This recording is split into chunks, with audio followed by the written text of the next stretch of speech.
Meringhe vegane fatte in casa senza gli albumi? Buongiorno, io sono Chef Nico e voi siete su Italia Plant Based. Oggi vi faccio vedere quanto è facile fare le meringhe vegan. Saranno leggere, fragranti e dolci come le meringhe classiche e sono il dolcetto perfetto per sorprendere amici e parenti. Siete pronti? Per questa ricetta ci serviranno 2 ingredienti, dello zucchero semolato e dell'acqua di ammollo che trovate nelle latine dei ceci, chiamata anche acquafaba in gergo vegano. Ci servirà anche uno sbattitore elettrico ed una ciotola dai bordi alti pulitissima. Iniziamo con l'ingrediente di base delle meringhe, l'acquafaba. L'acquafaba non è altro che l'acqua di cottura dei ceci.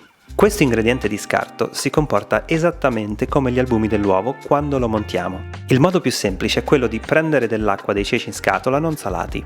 Per questa ricetta ce ne serviranno esattamente 120 grammi. Io vi consiglio di pesarla con una bilancia. Adesso impostiamo un timer sul telefono per 5 minuti ed iniziamo a sbattere con lo sbattitore elettrico alla massima potenza. Ci tengo a sottolineare che l'acquafaba va sbattuta per tutti e 5 minuti, senza aggiungere lo zucchero, altrimenti c'è un'alta probabilità che le meringhe vi si affloscino in cottura. Vedrete che in poco tempo l'acquafaba inizia a montarsi a neve fermissima. È veramente sorprendente. Dopo i 5 minuti ci ritroveremo con una neve talmente ferma che sarà impossibile staccarla dalla ciotola. Come prossimo passaggio reimpostiamo il timer per altri 5 minuti ed iniziamo ad aggiungere lo zucchero.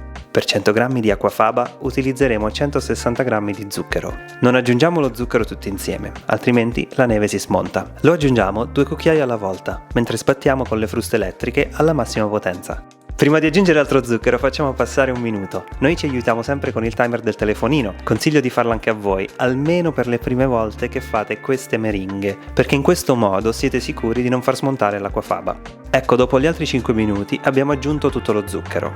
Adesso continuiamo a sbattere per altri 2 minuti. Qui vogliamo che lo zucchero si dissolva quasi completamente nella neve, così da non pesare troppo in cottura. Possiamo controllare mettendo un po' di neve tra le dita. Se è molto granulosa, continuiamo a sbattere. A differenza degli albumi, qui non corriamo il rischio di montare troppo l'acquafaba, quindi se siete in dubbio continuate a sbattere. Ecco, guardate che neve fermissima, bianca e spumosa. Sarà perfetta per le nostre meringhe. Ok, fino a qui tutto semplice, no? Sbattiamo l'acquafaba senza zucchero per 5 minuti. Poi aggiungiamo 2 cucchiai di zucchero alla volta lentamente, sbattendo alla massima potenza. In totale ci vorranno 12 minuti. E adesso siamo pronti per infornare le meringhe. Scaldiamo il forno a 90 gradi. Poi prepariamo una teglia con della carta da forno o con un tappetino in silicone. Se usate il tappetino vi consiglio di passarci uno strato sottilissimo di olio di semi. Poi con un cucchiaio o con una tasca da pasticcere diamo forma alle meringhe. Vi facciamo vedere entrambi i modi, ma ricordate, più le meringhe sono grandi, più tempo ci vorrà a cuocerle. Iniziamo con il metodo al cucchiaio. Con 2 cucchiai diamo forma alle meringhe così.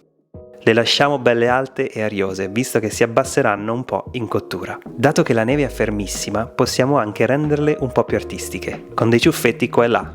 Non sono bellissime? Adesso le inforniamo a 90 gradi, queste ci hanno messo circa 2 ore a cuocere, sono venute perfette. Guardate che belle, leggerissime, croccanti, bianchissime e piene di aria. Sono veramente delle meringhe a tutti gli effetti e vi sbalordiranno. Dovete solo farle raffreddare nel forno spento e aperto per altri 20 minuti prima di mangiarvele tutte. Poi con la tasca da pasticcere ricaviamo dei piccoli baci di meringa che dopo andremo a ricoprire di cioccolata e nocciole.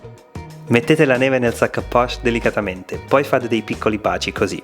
Se non avete mai utilizzato la tasca da pasticcere, non preoccupatevi. Questi baci sono facilissimi da fare e sono sicuro che verranno bene anche a voi. Così piccoli ci metteranno meno a cuocere, circa 1 ora e mezza. Guardate che belli, sono graziosi, leggeri, bianchi e perfetti da abbinare al vostro caffè.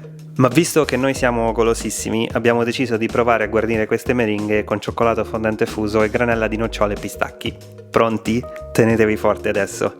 Ci servirà cioccolata fondente, pistacchi e nocciole. Squagliamo il cioccolato fondente a bagnomaria con un pochettino di latte vegetale. Dobbiamo avere un cioccolato abbastanza liquido e non troppo denso, altrimenti diventa difficile immergerci le meringhe. Poi prendiamo i nostri baci di meringhe e li immergiamo velocemente, prima nel cioccolato, poi nella granella di pistacchio. Ci vorrà un po' di tempo per farli tutti, ma ne vale veramente la pena. Così le meringhe sono ancora più golose. La stessa cosa può essere fatta con le nocciole.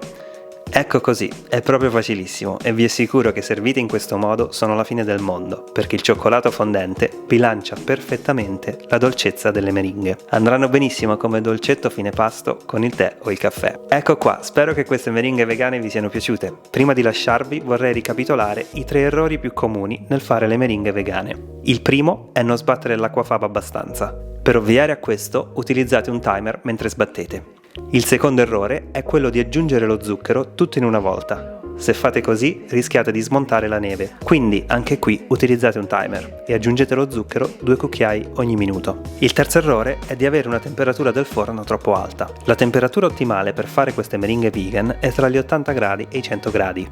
Quindi controllate che il vostro forno non si surriscaldi troppo. Adesso non vi resta altro che provarle a casa e farci sapere come vi sono venute. Bene, se il video vi è piaciuto allora cliccate like o lasciateci un commento. Poi come sempre ci fa molto piacere se vi iscrivete al canale o se venite a trovarci su Instagram. Allora buon appetito e alla prossima ricetta!